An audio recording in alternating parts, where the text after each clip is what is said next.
González, arratsaldeón. Miquel, arratsaldeón. Vecino de Rentería, 44 años y desgraciadamente ahora mismo has perdido la visión del ojo izquierdo. Hablaba el consejero acerca de varios casos y es que el tuyo desgraciadamente no es el único caso, Miquel. No, para nada. Cuando yo saqué el tema, no sé, sabía yo que había varios, pero no se conocía. Y ahora es increíble la cantidad de gente que me llama todos los días, pero de toda España, que están en el mismo caso. Sí, sí. Miquel, para que la gente sepa qué es lo que te ha ocurrido, brevemente, tú te sometes a varias intervenciones porque tienes un problema en ese ojo. Eso es. Y el día 2 de junio ocurre algo. Eso es, el día 2 de junio me tuvieron que operar por tercera vez porque la anterior no había resultado bien. Y al día siguiente, que tenía la revisión por la operación, ya había perdido totalmente la visión del ojo.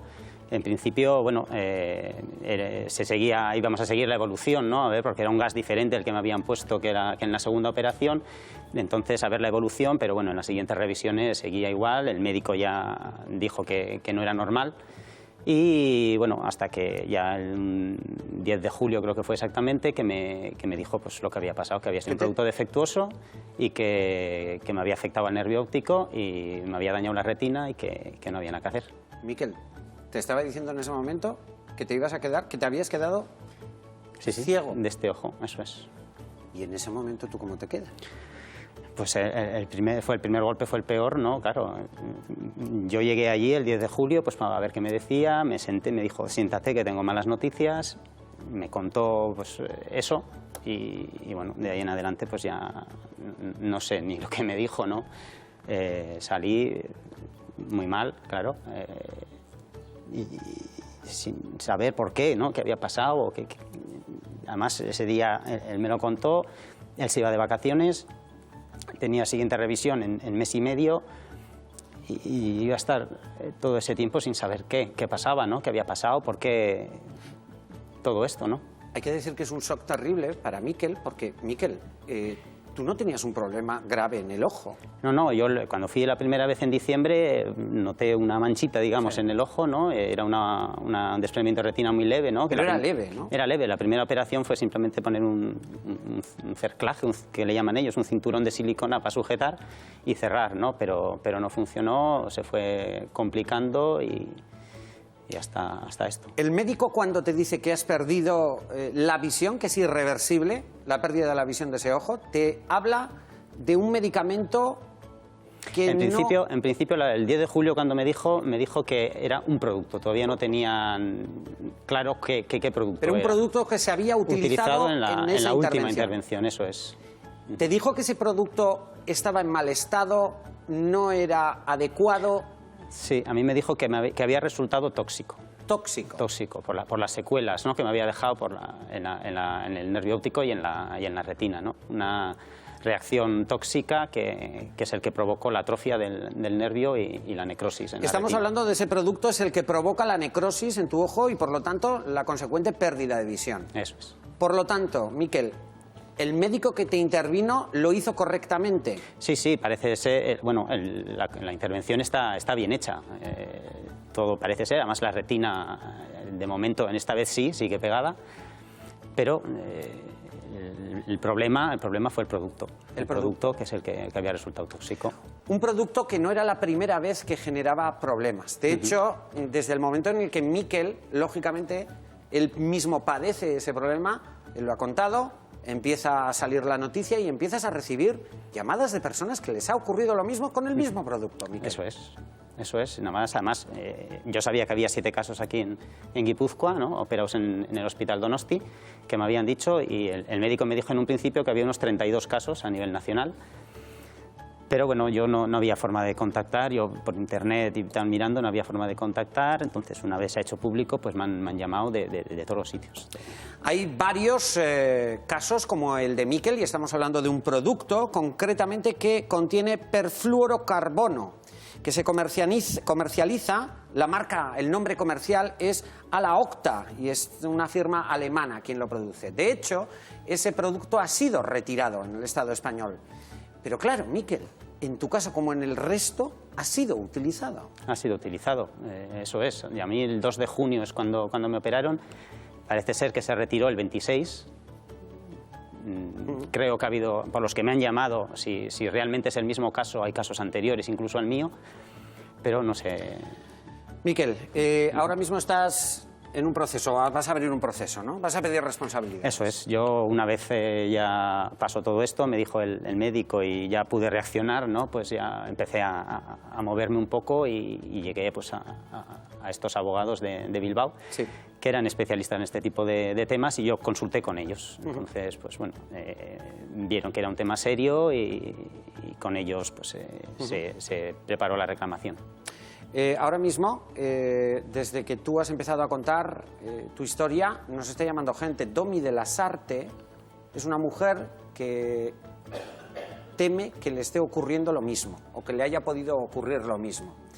Pues Domi, atenta, porque enseguida vamos a hablar además con el abogado que acaba de nombrar Miquel. Es un abogado de un despacho en el que están especializados en este tipo de temas. De hecho, llevan el tema de Miquel con otros más de 30 casos que están llevando a cabo. De todas formas, esto cambia la vida. De la noche a la mañana tú tenías una visión en los dos ojos buena. Sí, sí. Y Miquel, te quedas ciego de un ojo. Eso es. Yo incluso después de la segunda operación veía bien, pero ya llegó la tercera y eso es. ¿Te ha cambiado la vida? Sí, bueno, sí, yo afortunadamente no me impide trabajar, ¿no? He podido adaptarme, ¿no? a las nuevas condiciones. Trabajo con ordenadores y con documentación y bueno, adaptándome a la situación, yo por lo menos, gracias a Dios, he podido seguir trabajando. Sé que hay algunos afectados que no ha sido así, por el trabajo que tenían. Y en la vida cotidiana, pues bueno, eso es, adaptándome. Parece que igual con un ojo, pues bueno, cierras un ojo y ves bien, ¿no? Pero al día no puedes fijar la vista. Yo al principio, sobre todo, fallaba incluso al coger la manilla de una puerta. Cosas así, ¿no? Al conducir, afecta.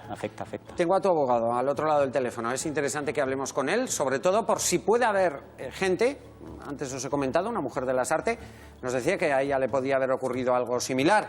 Es Carlos Gómez Menchaca, abogado de Miquel. Carlos, muy buenas tardes. Arratsaldeon. Arratsaldeon, buenas tardes. Carlos, llevas unos cuantos casos parecidos al de Miquel, ¿verdad? Sí, así es. Tanto en Euskadi como a nivel nacional, en total estamos en este momento tramitando una veintena de supuestos muy similares al de Miquel. Sí. Carlos, ¿en qué consiste el proceso? Miquel va a pedir, vamos a centrarlo en el de Miquel, Miquel pide responsabilidades. ¿A quién? ¿Qué? Sí, él tiene abiertas dos vías de reclamación. Una, frente al prestatario del servicio, que en este caso, puesto que él acude al Servicio Vasco de Salud, es Osakidetza, únicamente porque allí acude, sin más, y se entiende que allí es donde recibe la prestación sanitaria que al final deriva en el perjuicio que en este momento padece, y otra frente al propio laboratorio, que en definitiva es el auténtico y verdadero responsable, que es el laboratorio de farmacia, y aunque reside en Alemania, vamos a reclamarlo ante Barcelona, que es donde se encuentra la distribuidora.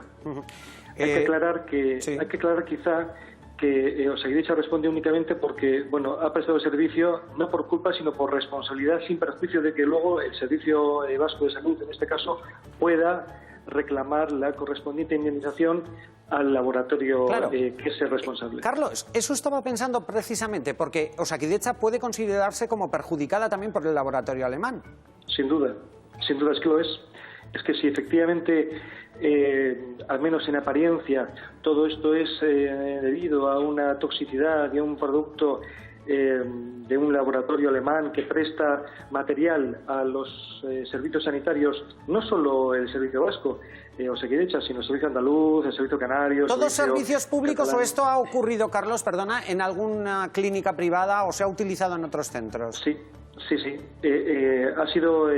Son lotes defectuosos, en concreto son partidas de algunos lotes que han sido distribuidos tanto en sanidad pública, servicios públicos de salud, como en diferentes clínicas privadas diseminadas por el resto del Estado. Carlos, entiendo por lo tanto que se refiere a lotes defectuosos, es decir, ese medicamento en su historia se puede aplicar sin ningún tipo de perjuicio.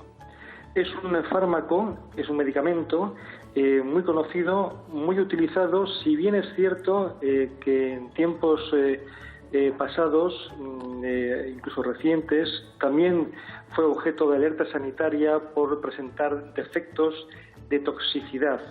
Eso no significa en absoluto que en sí mismo el medicamento, el producto sea defectuoso, sino que hay partidas concretas que resultan tóxicas y aquí el problema es que origina un daño permanente e irreversible.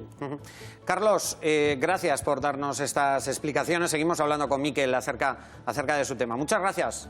Nada, a vosotros.